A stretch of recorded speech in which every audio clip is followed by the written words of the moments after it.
Assalamualaikum warahmatullahi wabarakatuh. Saya Putri Rosali Agustin dengan NIM 2022111404 dari Prodi Pendidikan Guru Pendidikan Anak Usia Dini. Di sini saya akan menjawab soal nomor 1A. Salah satu aliran klasik dalam Islam yaitu mazhab Syiah, di mana mazhab Syiah ini merupakan salah satu dari dua aliran utama dalam Islam selain madhab Sunni. Nah, berikut adalah beberapa poin utama dalam pemikiran madhab Syiah, yaitu kepemimpinan imamah, di mana madhab Syiah ini meyakini bahwa kepemimpinan umat Islam setelah Nabi Muhammad SAW dipegang oleh imam-imam yang dipilih secara ilahi dan berturut-turut dari keluarga Nabi, dimulai dari Imam Ali bin Abi Thalib dan kemudian dilanjutkan oleh 10 imam berikutnya. Assalamualaikum warahmatullahi wabarakatuh. Perkenalkan, nama saya Wardakul Busifa dengan NIM 2022111405 dari Fakultas Keguruan dan Ilmu Pendidikan dari Program Studi Pendidikan Guru Pendidikan Anak Usia Dini. Di sini saya akan menjawab pertanyaan soal nomor 1B dengan pertanyaan umat Islam termasuk umat manusia seluruhnya tidak terlepas dari adanya perbedaan pemikiran yang beragam sejak zaman dahulu sampai sekarang. Pada ormas modern, apa perbedaan antara Muhammadiyah dan dengan Nahdlatul Ulama atau NU?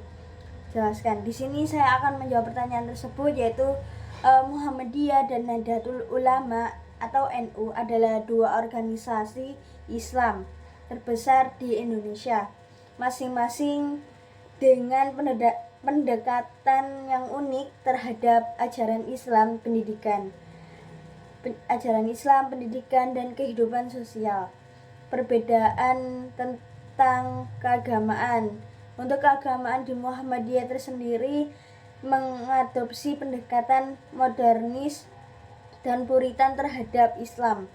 Mereka berfokus pada pemurnian ajaran Islam dengan kembali kepada Al-Quran dan hadis, serta menolak praktik-praktik yang dianggap bidah atau inovasi dalam agama, seperti kayak tahlilan, yasinan, dan ziarah kubur.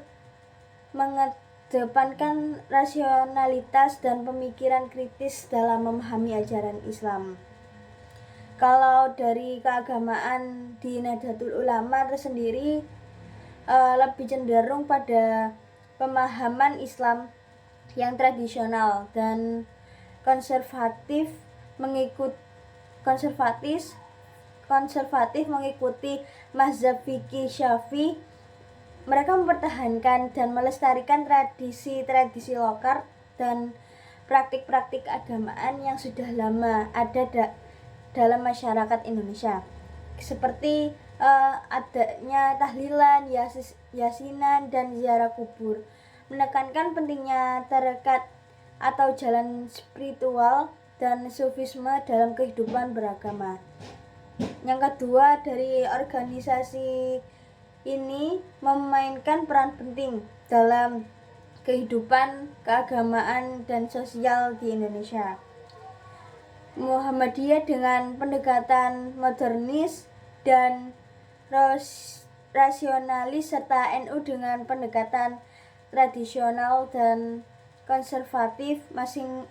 Masing-masing memiliki kontribusi unik dalam membangun masyarakat yang lebih baik dan beragama. Selanjutnya pertanyaan nomor 2A. Di antara tradisional adalah Ahmadiyah dan Hizbut Tahrir. Buatlah narasi tentang Ahmadiyah dan bagaimana pendapat saya sendiri. Jawaban nomor 2A ini adalah Ahmadiyah adalah sebuah gerakan keagamaan Islam yang didirikan oleh Mirza Ghulam Ahmad pada tahun 1889 di Kodian, India. Ahmadiyah mengklaim bahwa Mirza Ghulam Ahmad adalah Imam Mahdi yang dinantikan dan Mesias yang dijanjikan dalam Islam. Keyakinan ini menjadi perbedaan mendasar antara Ahmadiyah dan aliran-aliran Islam lainnya, terutama Sunni dan Syiah yang meyakini bahwa Nabi Muhammad adalah Nabi terakhir. Ahmadiyah terbagi menjadi dua kelompok utama, Ahmadiyah Qadian dan Ahmadiyah Lahore. Perbedaan utama antara keduanya adalah bahwa Ahmadiyah Lahore tidak menganggap Mirza Ghulam Ahmad sebagai nabi, tetapi hanya sebagai mujaddid atau pembaharuan agama.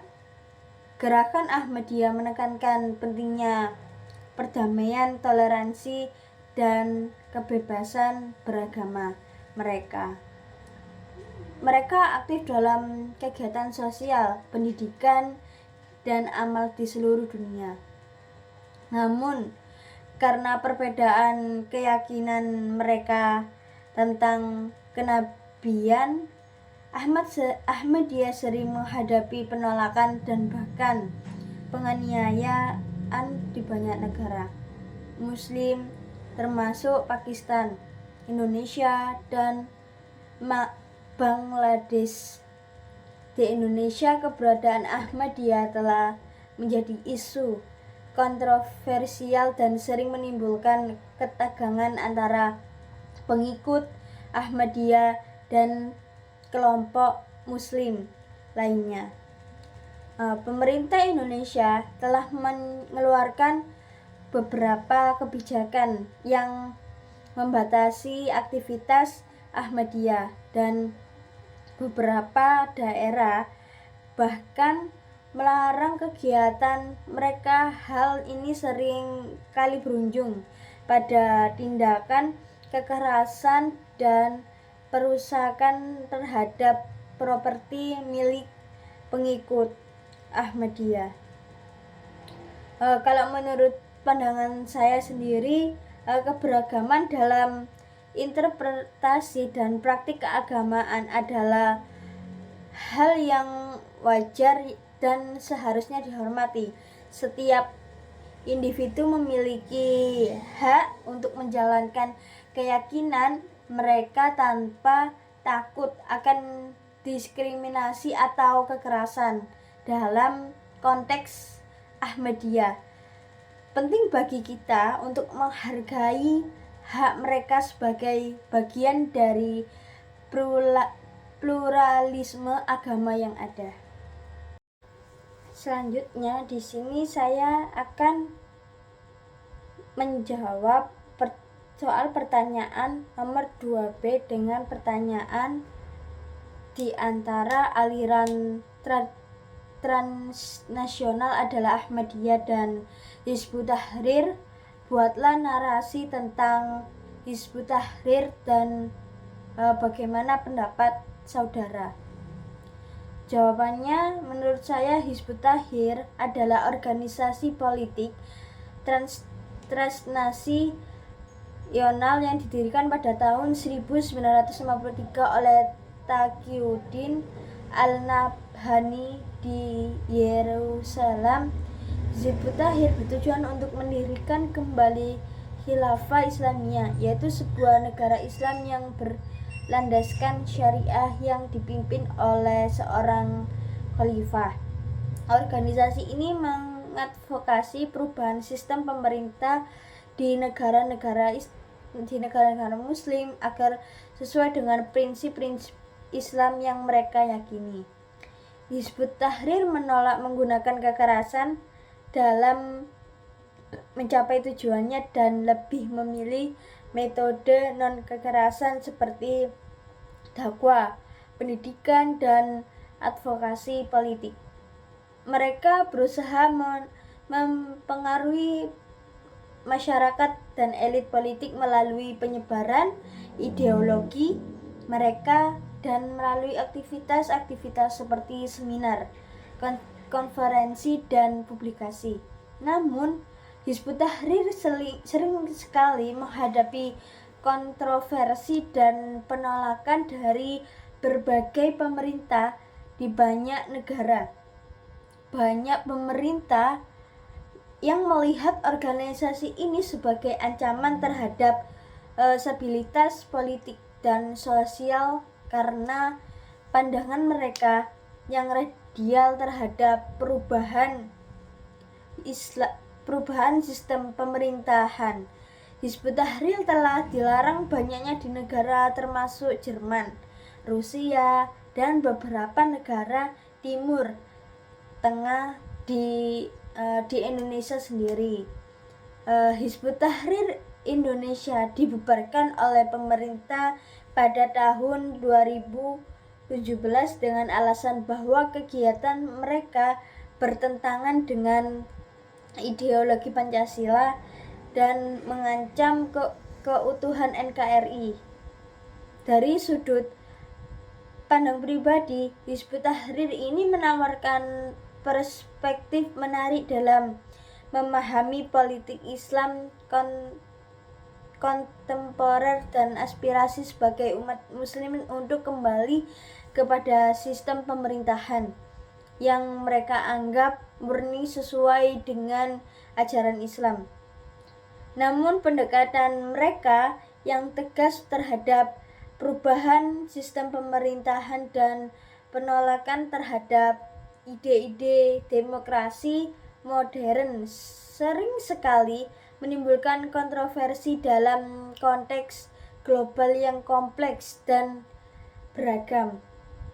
Penting untuk mengedepankan dialog yang konstruktif dan menghormati prinsip-prinsip pluralisme dan toleransi.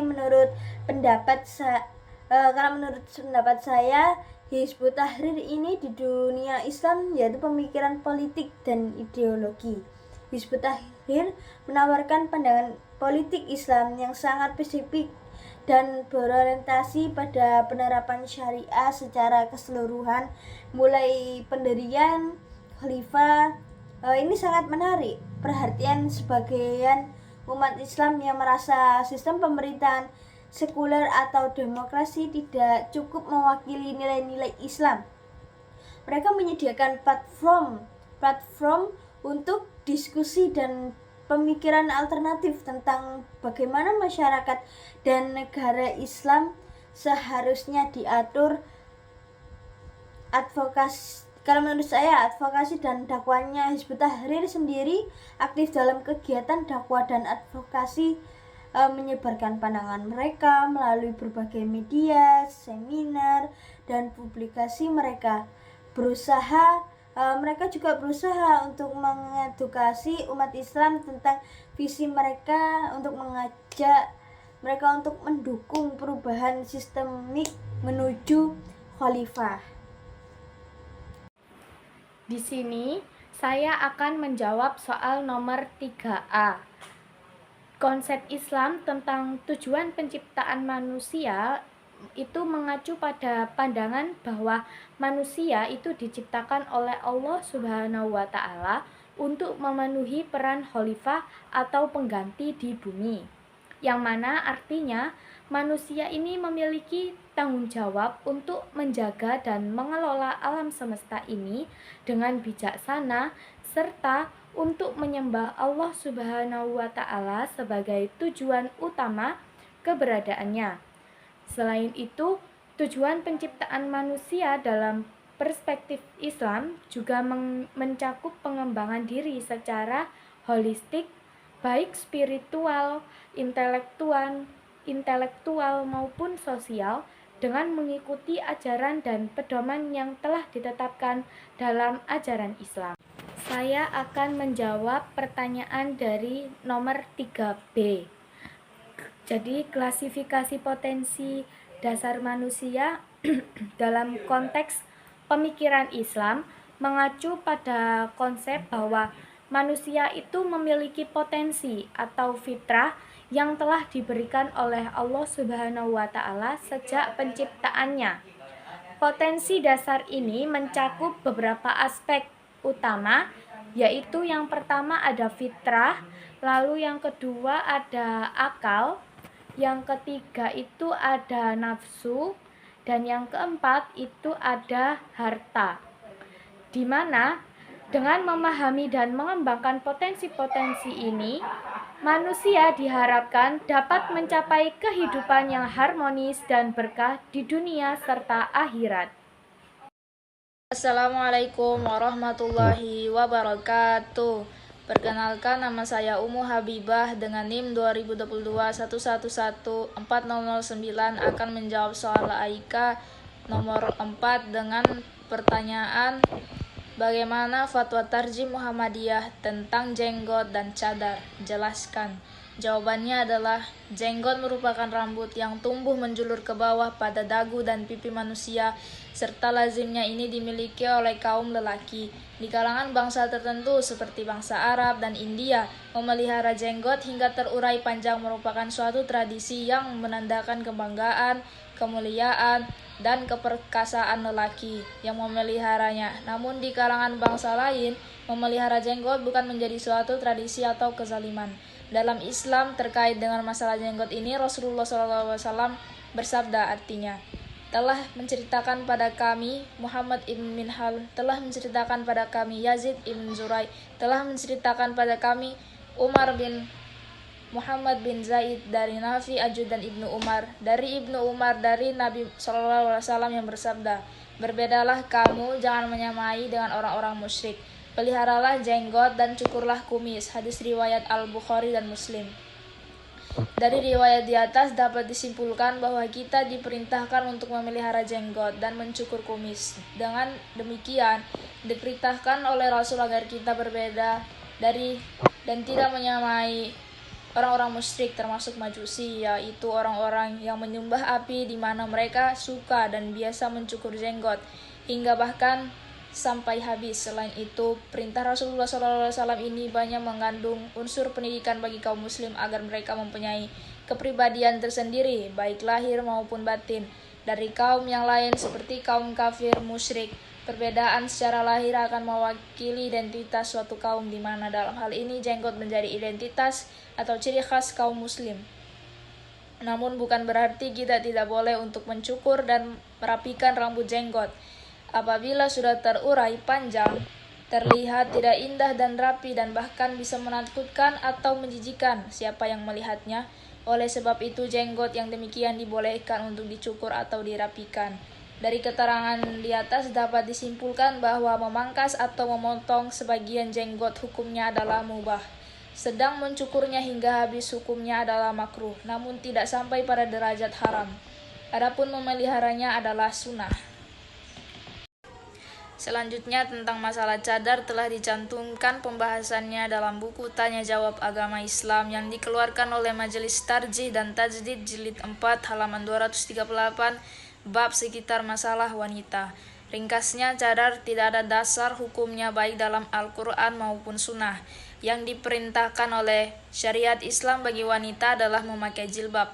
Allah Subhanahu wa Ta'ala berfirman dalam surat An-Nur ayat 31 yang artinya, katakanlah kepada wanita yang beriman, hendaklah mereka menahan pandangannya dan kemaluannya dan janganlah mereka menampakkan perhiasannya kecuali yang biasa nampak daripadanya, dan hendaklah mereka menutupkan kain kudung ke dadanya. Ayat ini menurut penafsiran jumhur ulama bahwa yang boleh nampak dari perempuan adalah kedua tangan dan wajahnya, sebagaimana pendapat Ibnu Abbas radhiyallahu an dan Ibnu Umar radhiyallahu an. Tafsir Ibnu Katsir volume 651 mengenai pertanyaan apakah jika tidak memelihara jenggot dan memakai cadar termasuk ingkar sunnah? Hemat kami tidak, karena yang dimaksud dengan ingkar sunnah adalah mereka orang-orang yang tidak mempercayai sunnah Nabi dan hanya mengamalkan apa yang termaktub dalam Al-Quran saja.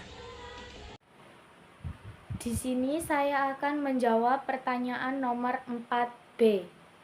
Jadi, fatwa Tarji Muhammadiyah tentang memotong rambut bagi perempuan itu menyatakan bahwa memotong rambut bagi perempuan itu boleh dilakukan, asalkan tidak bertentangan dengan nilai-nilai syariat Islam.